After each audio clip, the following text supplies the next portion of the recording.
आज की वीडियो में बात करने वाले हैं एक कैलकुलेशन ट्रिक के बारे में। दोस्तों आपके सामने कुछ क्वेश्चन लिखे हुए हैं बोर्ड के ऊपर।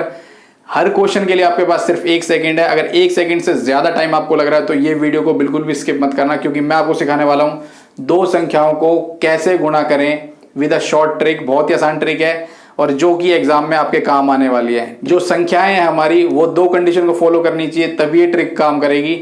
वो कंडीशन कौन सी है चलिए देखते हैं दोस्तों। सबसे पहली कंडीशन ये है कि संख्याओं का इकाई अंक का जोड़ हमेशा 10 होना चाहिए। Sum of the unit digit of the numbers is 10।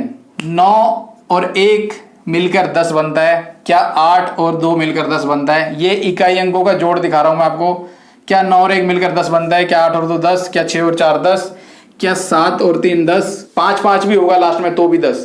कहने का मतलब है इकाई अंक का जोड़ sum of the unit digit is 10 होना चाहिए। सबसे पहली कंडीशन ये है। उसके बाद दूसरी कंडीशन है कि दोनों जगह पर यूनिट डिजिट को छोड़कर जो संख्याएं हैं वो सेम होनी चाहिए। यहां पे अगर मैं यूनिट डिजिट इकाई अंक को छोड़ दूं तो दोनों जगह 2 2 है। यहां मैं यूनिट डिजिट को अगर छोड़ दूं इकाई अंक को, दोनों जगह 3 3 है।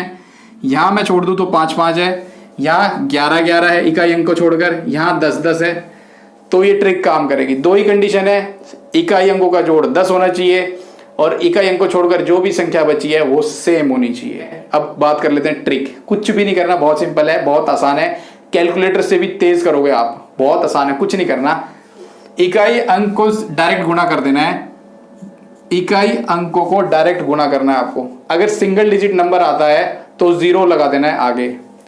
1 और 9 को जब आप गुणा करोगे कितना आएगा? 9। लेकिन हमें क्या लिखना है? डबल डिजिट में लिखना है तो 0 9 लिखोगे। अब इसके बाद क्या करना है? जो संख्या सेम है दोनों जगह 2 है, जो भी संख्या सेम है उसको उसकी अगली संख्या से गुणा करना है आपको। 2 है, 2 को अगली संख्या से गुणा करोगे। 2 से अगली संख्या क्या होती है? 3। 2 को 3 से गुणा किया कितना आएगा? 6। 2 को अगली संख्या से गुणा किया कितना आएगा? 6। इकाई अंक को गुणा किया दोनों को कितना आया? 16। इकाई अंक को गुणा किया कितना आ गया? 16।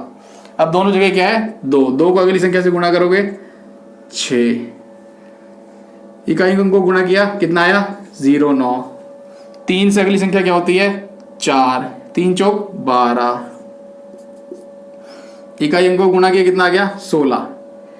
8 दूनी 16। अब 4 से अगली संख्या क्या होती है? 5। 5 चौक 20।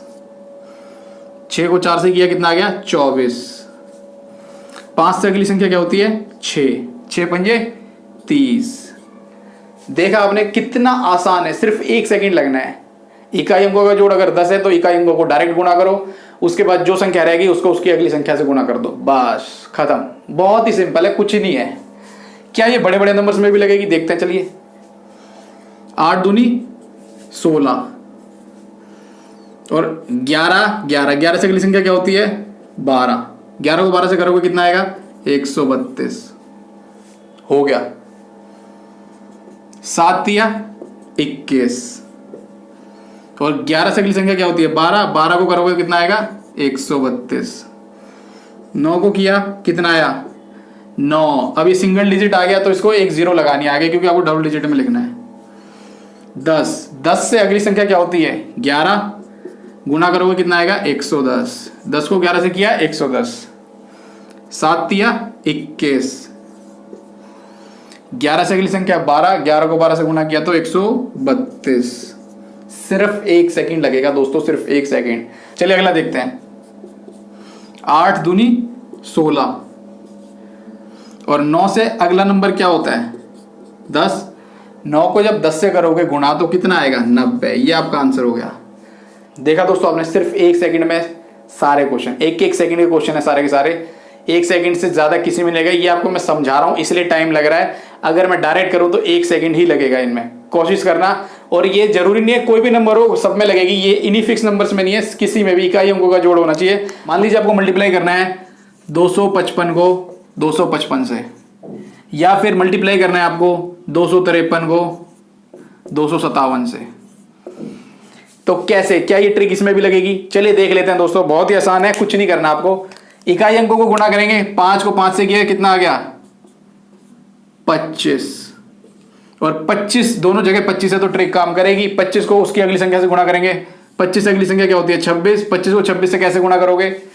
25 का स्क्वायर होता है 625 और उसमें 25 और जोड़ दिया हमने, कितना हो गया 650, 650। अगर आप कॉम्पिटिटिव एग्जाम की तैयारी कर रहे हो तो 30 तक के स्क्वायर तो आपको याद होने ही चाहिए, 30 तक के वर्ग आपको टिप्स पे होने चाहिए।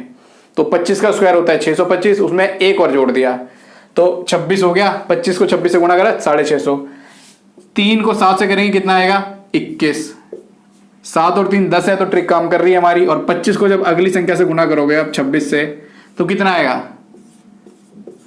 हो गया। कहने का मतलब है इतनी कमाल की ट्रिक है कि किसी भी नंबर में लगेगी, बस आपकी कंडीशन फॉलो होनी चाहिए। नंबर्स कितने भी बड़े हो प्रोसेस सेम रहने वाला है, कोई चेंज नहीं होगा। उम्मीद करता हूं कि ट्रिक और वीडियो दोनों पसंद आए होंगे। नेक्स्ट वीडियो में मिलता हूं आपको एक और धमाकेदार ट्रिक के साथ। मैं हूं आपका द मैथ्स जीनी।